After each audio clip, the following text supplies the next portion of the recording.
الاهلي الاهلي عايز يجيب احمد حسن كوكا بدل مودست.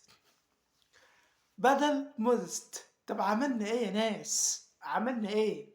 عندنا حزن هنجيب حزنين، عندنا هم هنجيب همين. الله يخرب بيكم، مين بيفكر في الصفقات دي؟ انا عايز افهم حاجه، هو احمد حسن كوكا ده بيلعب في افريقيا؟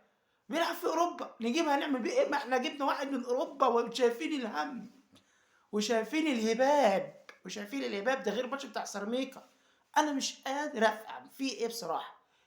مين اللي بيفكر في النادي الاهلي يجيب الصفقات دي؟ يا جدعان انتوا عايزين ترفعوا لواحد الضغط، عايزين ترفعوا لنا الضغط. انا مش قادر افهم. الواحد لسه جاي من طالعين من كاس عالم انديه، بقى رجعنا بقى للهم والدوري ووجع القلب بقى والصفافير يعني هنقول ايه؟ طيب ما تكرهناش في الكوره، الله يخرب بيوتكم، ما تكرهناش في الكوره. انا مش عارف في ايه بصراحه.